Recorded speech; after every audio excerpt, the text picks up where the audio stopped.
Hello, everybody. Welcome to Bill Please, episode 119, brought to us by Pagcor, Philippine Amusement and Gaming Corporation, and Freshman Hygiene for Men. This is Billy. Thank you very much for viewing, and thanks for joining me today. Today's June 3, 2026, and we are live on our Facebook page, also on Instagram and on TikTok. The topic for today is advice for the graduates. Graduations are one of the first big milestones in a person's life. And to all the graduates who are watching now and listening to us, congratulations on your milestone.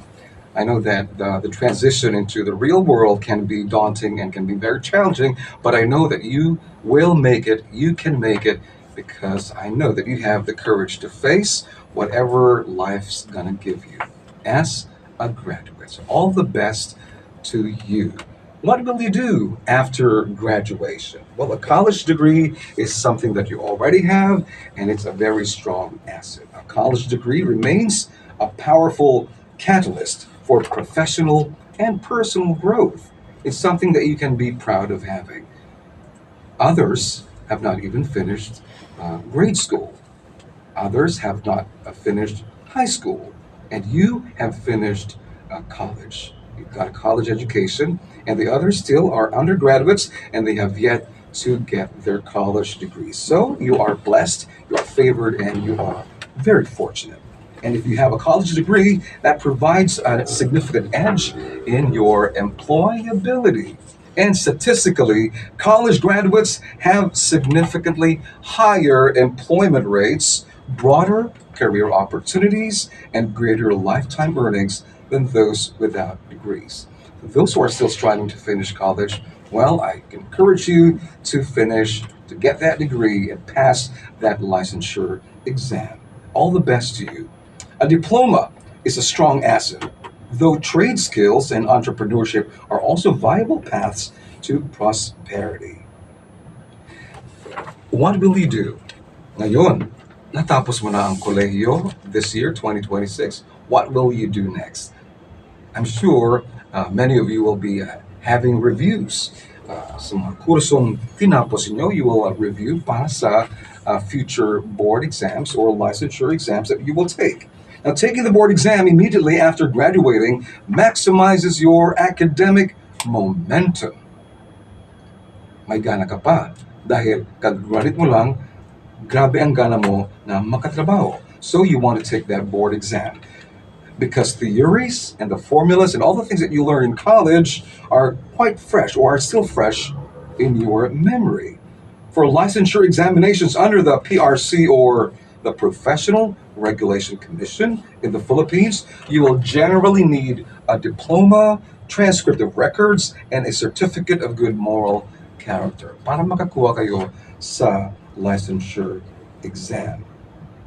Many college courses do not require a professional board or licensure exam to practice. May mga kurso po sa kolehiyo na hindi na kailangang mag-take ng board exam. Graduates can immediately enter the workforce or build their careers through industry certifications rather than government-regulated licensure tests. Ano pong mga college programs here in the Philippines na hindi nangangailangan ng mga board exam or licensure exam? Without the PRC licensure exams, ito pong mga kursong ito ay Information Technology or IT. Hindi ka na dapat mag-board exam when you finish this course. Aside from information technology, computer science, business administration, tourism management, and human resource management, HRM. And graduates immediately enter the workforce upon earning these degrees. So much. You're watching Bill Plays episode 119. Topic is advice for the college graduates. Dapat makinig po kayo sa advice not only from us but also from your family. May advice po ang mga parents ninyo para sa future niyo, para sa career path niyo. Pero may iba rin na ayaw nilang magtrabaho right after graduation. They like to relax. They would like to take a break. Hindi muna sila maghanap ng work. So stay muna sa bahay, mag-celebrate, mag-enjoy ng buhay, kasi ilang years na nag-aaral since elementary days. So yun, 6 years elementary, 4 to 6 years sa high school, and then sa college. So gusto nilang magpahinga muna, mag-relax, huwag mag-review, at huwag munang magtrabaho. Meron pong mga graduates na ganyan. So we respect their decision. It's not wrong to do that. It's entirely up to you. If you decide to relax muna after you graduate, well, it also depends on your personal needs, your finances, and your career timeline. If you have the money, kung may pera po ang pamilya ninyo, pwede kayong mag-travel-travel, pwede kayong mag-enjoy after graduation. Many fresh graduates jump straight into the workforce or licensure reviews. May mga graduates na ganyan po ang pag-iisip, huwag mag-relax. They like to have a job right away after graduating, or diretso sila sa licensure reviews nila para makapasa sa exam, para makakuha sila ng lisensya to work as a lawyer or a doctor or an engineer, while others take a few months to reset before job hunting. If you were to ask me, when I graduated ba, immediately nagtatrabaho ako? Well, to be honest with you, I already had work while I was still in college. While I was taking my course, Mass Communications sa USJR many years ago. Before po ako nakatapos noon, I was a TV news reader sa isang local network. And right after that, I went to work sa isang jazz station for half a year, and then after that, nag-work po ako dito sa W Rock in the early 1990s. Huwag agad ma-expect that you will land your dream job after graduation. Be patient with your timeline. Your first job doesn't have to be your dream job. Gusto mong maging CEO kaagad, gusto mong maging presidente ng kumpanya, gusto mo kaagad maging big boss sa company, but your first job doesn't have to be your dream job. Nakatapos ka ng, let's say, education, no? And hindi ka muna nakapag-teach sa isang eskwelahan. It's okay. Your first job may be different from the course that you finished or you got. Yung iba, diretso sa call center. Yung iba naman, it's not wrong to work at a fast food chain kahit nakapagtapos ka pa ng engineering course. Your first job doesn't have to be your dream job. Focus on building foundational skills. You should get your experience sa first job mo. You can stay in your first job for a year or for a few months and then continue to strive to find better employment. Stay teachable. Yun. You will be taught sa experience mo, sa first job mo. You will be taught by your peers, by your co-workers, and by your mentors or supervisors sa company. So stay teachable and expand your professional network. Foundational skills are the universal, non-industry specific competencies that empower you, the graduate, to enter the workforce, adapt to new challenges, and grow throughout your career. At nagkakamali rin tayo. So embrace your mistakes and your failures. Unlike school, the professional world runs on trial and error. When you look back, ay, yung pinili kong first job, hindi pala para sa akin yon. But you have to remember that meron ka namang na-learn sa first job mo. Don't be afraid to make mistakes as long as you treat them as learning opportunities. Kukuha ka ng law at pumasa ka naman sa bar exam. At huwag agad mag-claim na I want to have my own office. Kaagad. Meron ding mga graduates na hindi trabaho ang iniisip kasi may boyfriend or girlfriend. Yung iba, pagkatapos makapag-graduate, yun, mag-aasawa. Is it good advice?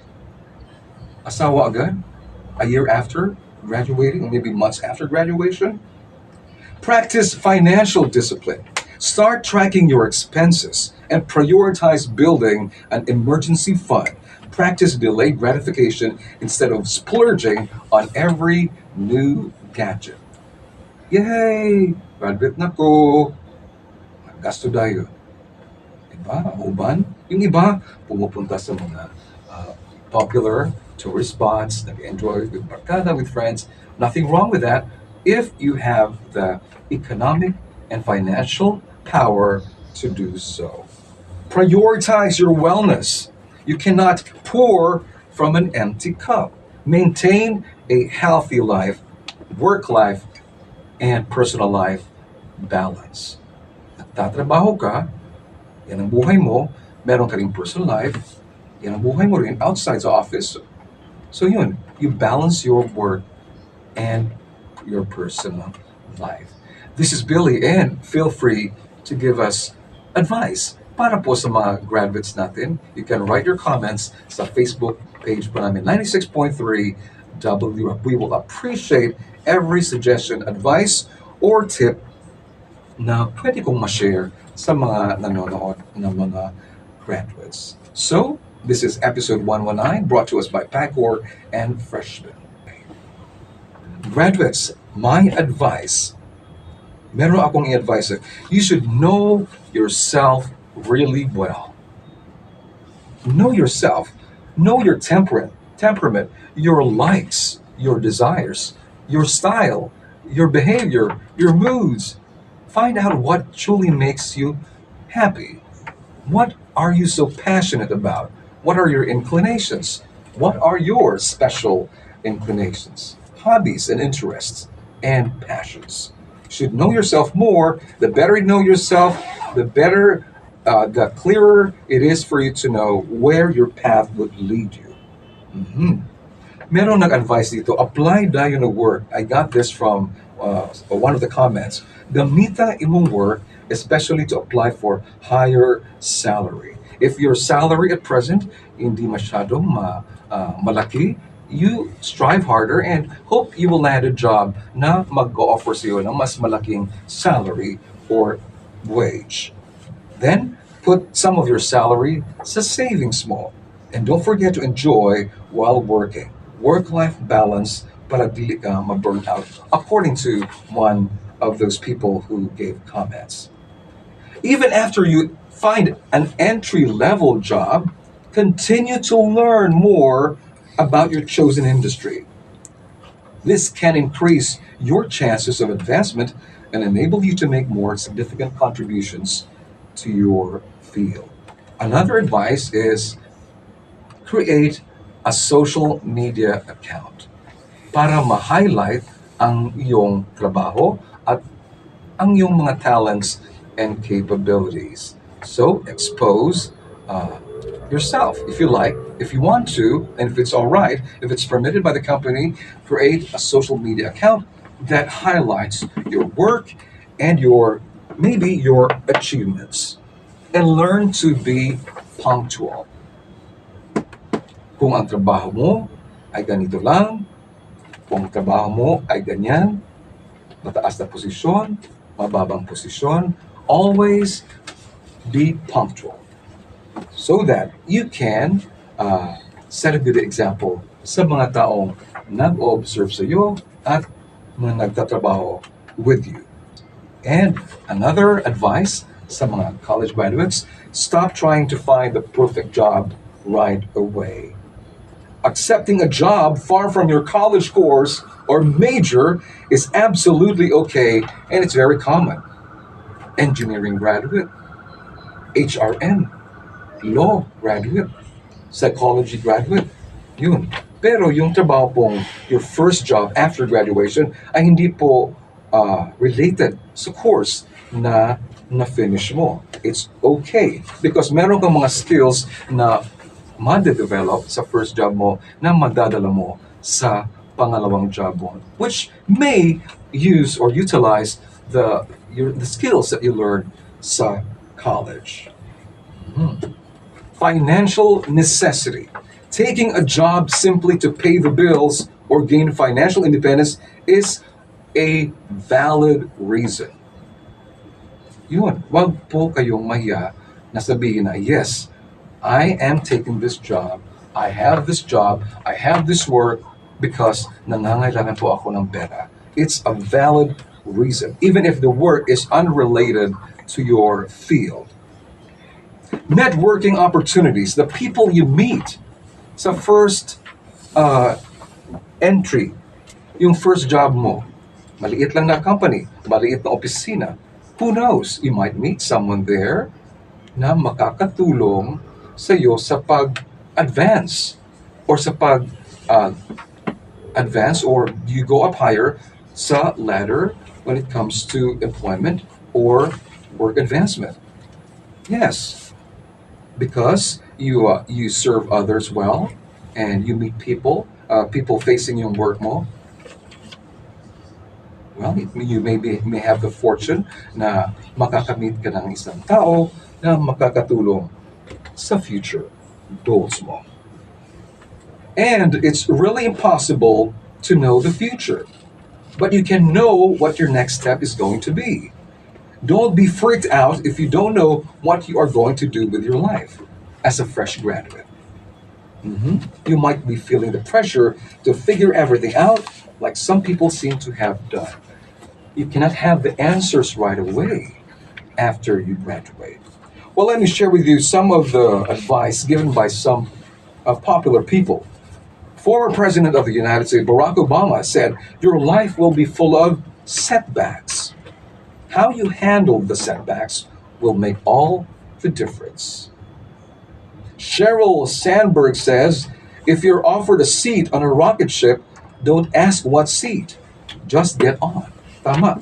Someone's going to offer you a job. Huwag magtanong kung ano ba yung posisyon na yan. Managerial position ba? Supervisorial position ba? If you're offered a job, stop asking a lot of questions. Grab the opportunity to have that work. If you're offered a seat on a rocket ship, don't ask what seat, just get on. Lilipad or pupunta ka pa rin pataas. Neil Gaiman said, the one thing that you have that nobody else has is you. Your voice, your mind, your story, your vision. So write and draw and build and play and dance and live as only you can. Instagram, watching, call MC Harry, MMR46. Femin K Life. Thank you, Instagrammers. Now, another advice. This one's from Ellen DeGeneres, the famous TV talk show host. Your definition of success is going to change. Yung definition mo sa success as a fresh graduate, ito, successful ka na makapag-travel around the world, makapag-build ng sariling bahay dahil sa work, gusto mong umangat sa social ladder. Your definition of success is going to change a lot, according to Ellen DeGeneres. The important thing in your life is to live your life with integrity and not to give in to peer pressure to try to be something that you are not.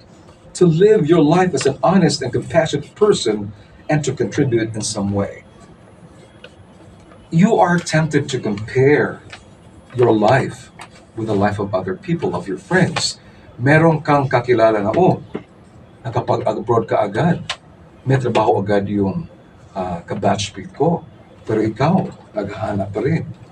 Now, that may frustrate you, that may hurt your feelings, or that may discourage you from looking for a job that is really for you. So stop comparing yourself with the other graduates. Yung iba, nakapag-land ka agad sa job na talagang magandang posisyon sa isang company. Well, ganyan po ang buhay nila. So, focus on your own life. Focus on your own journey. Huwag masyadong, anong tawag doon? Palagi kang nagko-compare sa advancement ng iba sa sarili mong buhay. So, take one step at a time. Kung anong job ang makukuha mo after graduation, thank God for that work. Kung wala ka pa rin trabaho ngayon, mag-review ka para naman makapasa what do you call this, one take lang, di ba? One take lang pag makapag-review ka lang mabuti for the licensure exam. Let me go on giving some advice for the graduates. Money doesn't equate to happiness. When you get a job and start working, don't forget to live and to enjoy your life. Be open to change. Be open to experiment. Take risks. Keep learning and make your life your own. So, sa mga graduates, learn as you go along the way. As you go on with life, learn. Learn new things. Remember what you've learned in school. Life skills as well. Now, be teachable. Always remember that. Kung merong mga taong gustong tumulong sa iyo, magbigay sa iyo ng knowledge, information, or mag-improve sa mga skills and abilities mo, let them do that para naman ma-improve ang skills and abilities mo. Bill, please. Excuse me. Thank you. Thank you, Nina.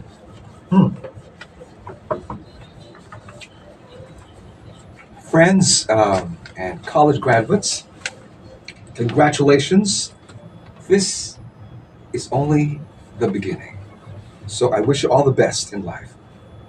Learn, be courageous, be strong, and be ready to fail, to make mistakes, and be ready to achieve your goals. You have parents that will help you. You have brothers and sisters who may guide you. Friends, good friends who would be there to give a helping hand. And there's a God that can guide you along the way. Maraming salamat, Pagcor, Philippine Newsman and Gaming Corporation, Freshman Masculine Watch 4, being our sponsors every Wednesday. Thank you for watching, people sa Instagram, TikTok, and Facebook. And we are recording this episode, as usual, para sa aming channel sa YouTube. Thank you very much. This is Billy. I'll be back sa June 10, 2026 for another interesting topic. Maraming salamat and congratulations again to all graduates. Bye-bye.